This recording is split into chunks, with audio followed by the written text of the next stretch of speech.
Hey everybody, in today's video we will be talking about Miss Marvel, and we're going to be going over some background over who held the title of that character, and we'll focus on the newest one, Kamala Khan, who we will be seeing as the star of the new Disney Plus TV show. That title's been held by a few different people, and originally she was introduced as the female counterpart to Captain Mar-Vell. I've said before in one of my previous videos that Carol Danvers was the original Miss Marvel, and she started in 1968, and she held the title to 2012 until she took up the mantle of Captain Marvel, who was Mar-Vell. He had died, she was mourning his death, and then Steve Rogers ended up telling her how he would want her to take up his mantle, so she becomes Captain Marvel. In the comics, like Captain Marvel, most Miss Marvels get their powers from the Kree, either through technology or genetic manipulation. Carol got her powers when she got caught in an explosion with Captain Marvel that caused her DNA to merge with his, thus giving her powers. Her powers are the same as his. She's a main member of the Avengers, and she sometimes drops the Captain Marvel identity and goes like Binary and Warbird.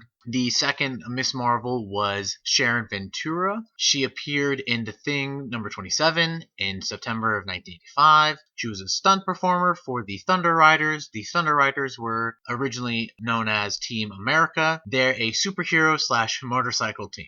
So yeah, that's that. Sharon volunteers for Power Broker's experiment to receive superpowers and to join the Unlimited Class Wrestling Federation with The Thing. And while that's happening, she takes up the name Miss Marvel as her wrestling name. It sounds exactly what it is. It's a group of wrestlers who just happen to have superpowers. So those matches are incredibly fun and exciting. She later joins the Fantastic Four as herself.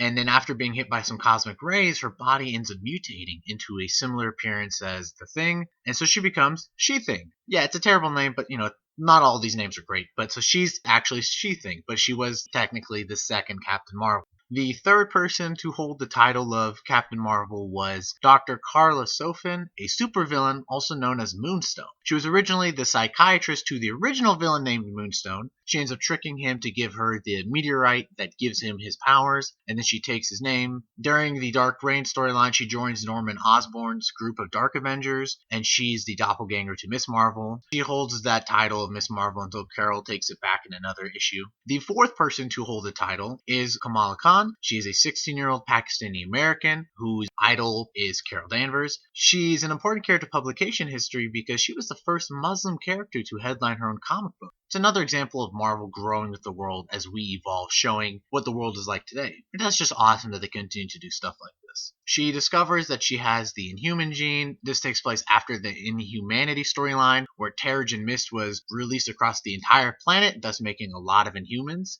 They sort of explored this idea in Agents of S.H.I.E.L.D. If Agents of S.H.I.E.L.D. is connected to the MCU, like they claim, they can show a flashback to this event happening and showing Kamala then waking up and getting her powers and being like confused on what's going on. That'd be something kind of cool to see. It'd be kind of sort of like how they did Tom Holland's run at the Spidey films. They didn't show Uncle Ben dying, they didn't show the spider bite, etc. He was just Spider-Man. And I think that's the way you should do these from now on. If you do a bunch of origin stories for all these characters, people are going to get bored. Origin stories are just boring sometimes. She names herself Miss Marvel because, like I said earlier, she idolizes Carol. And at this point, Carol had become Captain Marvel, so that title was kind of up to be claimed. Her powers, she's a polymorph, so she can shapeshift into whatever she wants, even change her face shape, grow in height, extend her limbs, etc. A lot of times you'll see her with like a really large hand. You can kind of think of like Mr. Fantastic in a way, if that helps. She also has this unique ability where she can heal from any injury as long as she transforms back to her base form. So there was this one issue where her friend was about to be shot and she quickly took the bullet and she got injured. But then when she kind of went back to normal, she noticed that she was fully healed. That's kind of cool that she has this unique ability to heal herself. I don't know what the full extent of this is. Is fire? Is it just bullets? Is it cosmic blast? I don't really know. But it's a pretty cool ability, and I'm sure they're going to explore that more in the TV show. She takes part in the Secret Wars storyline, which is a pretty great storyline as we all know. That storyline, for those that don't know, it's imagine the Marvel Universe on crack. That's how it feels, because literally so much happened. She was also part of the Inhuman vs. X-Men storyline, man, the X-Men just keep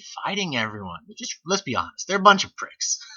Yeah, that storyline's actually pretty good as well. It actually happens after the events of the spread of the Terrigen Mist over the planet. So it turns out, obviously Terrigen Mist is good for Inhumans. Not only does it make Inhumans, but where it can heal them and make them stronger. It doesn't affect regular humans, by the way. But it turns out it actually kills mutants. So the mutants are mad, which is justified, right? But then, they have communication issues and jump the gun per usual and then start a war with Inhumans. Instead of acting smart, it's just the X-Men just do that shit often. I never understand why, because they should be some of the most powerful people. They're just dumb, and they keep fighting with each other. Like in the story, Emma Frost turns her back on the good mutants to join Magneto's side. Cyclops died, but this is the point in the story where there's two Cyclops, a future and a present, and then one of them is like, no, I didn't really die, that one died, and they all are like, nah, we're all okay. And it kind of just ends. Yeah, the way it ends is kind of weird, though. Like, the story's good, but the way it ends is weird. It's kind of like Civil War II. Kind of just ends. I don't really know how to feel about it. Yeah, so that's it for today's video. There isn't a lot about her, and she wasn't introduced till 2014. I know that she was in one comic strip of Captain Marvel in 2013. They came out later and said that, oh, that's actually her right there. But in 2014 is when she became the hero that we know now. But yeah, she's a cool character. She's a really good friendship with Miles Morales and one of the younger Novas. I believe that Nova is Sam Alexander. So that's kind of cool. Maybe we'll see Nova and Miles Morales show up in her TV show. I think Miles would be a great one to introduce there because we know Prowler, his uncle, already exists in the MCU. That could be kind of interesting. Yeah, we shall see what happens. I'm excited for this show. It's a good opportunity to introduce new and cooler characters. And yeah, so it should be pretty good. Thanks for watching, everybody. Leave a like, subscribe, helps the channel, helps me. Leave a comment. We can get a discussion going. Yeah, I hope you guys have a great day.